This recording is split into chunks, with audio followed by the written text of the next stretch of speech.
Summer Safety Series. I'm Kelsey. And I'm Lindsay. Today we're going to be talking about how to do some basic first aid on yourself or others.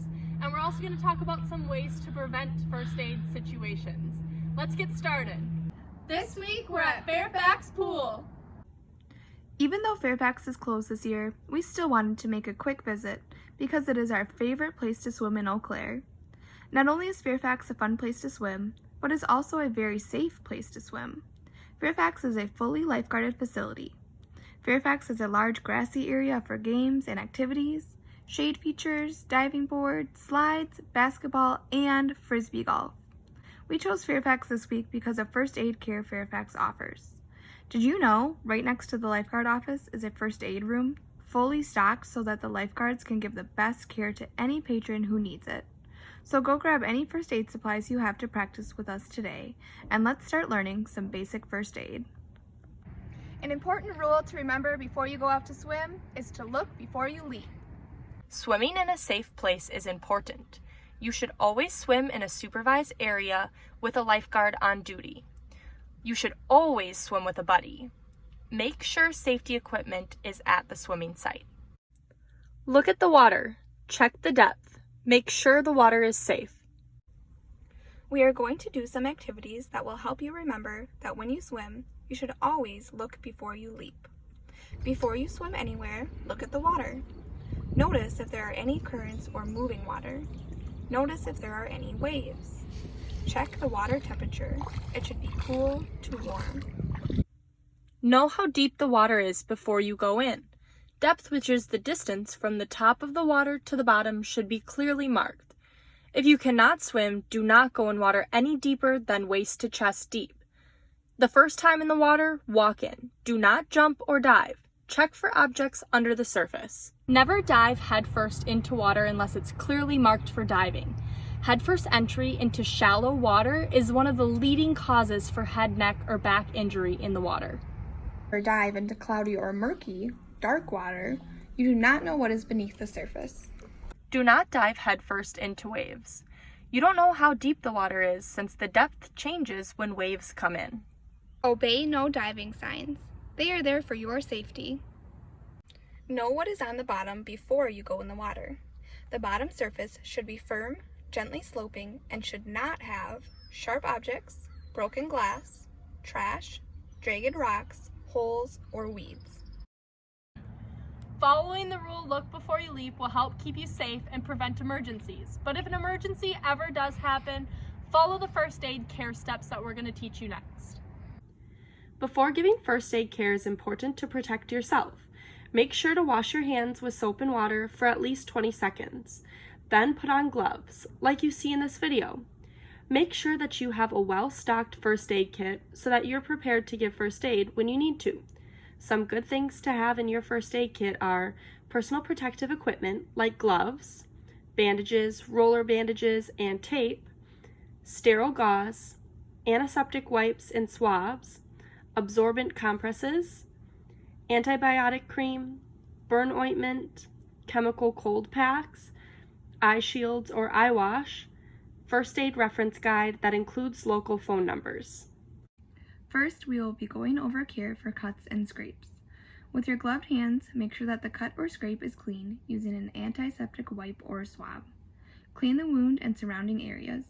Cover the wound using an appropriate size sterile dressing or bandage, such as a Band-Aid. You can also use an antibiotic cream on the wound if there is a possibility of infection. Next, we will cover bleeding. To care for somebody with external bleeding, cover the bleeding with a sterile gauze using a gloved hand. Apply direct pressure to the wound until the bleeding stops. If blood soaks through the first gauze pad, apply another gauze pad on top of the other gauze pad, and continue giving firm pressure. It may take multiple minutes for bleeding to stop. Do not remove any gauze pads. If the bleeding does not stop, call 911. When the bleeding stops, slowly wrap a roller bandage around the wound and gauze pads towards the heart. When you reach the end of the roller bandage, tie or tape the ends. If someone gets a nosebleed, have them sit down and lean slightly forward. Instruct the person, or assist if needed with gloves, to pinch the bridge of the nose at the top of the nostrils. Wait until the bleeding stops. If the bleeding does not stop, call 911. If the person begins to feel lightheaded, you can place an ice pack on the back of their neck. To care for bee stings, first ensure that the person is not allergic. If they are allergic, call 911. If they are not allergic, make sure to monitor for signs of allergic reaction to the sting. With your gloved hands, clean the sting and surrounding areas using an antiseptic wipe or swab. Remove the stinger, if it is still present, by sliding a credit card at a 45-degree angle over the surface of the sting, as seen here. You may have to perform this action a few times to remove the stinger. Apply antibacterial ointment and an appropriate size sterile bandage. When caring for a burn, first remove from the source of the burn. Cool the burn using cool or cold water that is suitable for drinking. Cool the burn as soon as possible and for at least 10 minutes. If cool or cold water is not available for cooling the burn, a cool or cold but not freezing compress can be applied instead. Cover the burn loosely with a sterile dressing and roller bandage. If the burn is severe, call 911 immediately.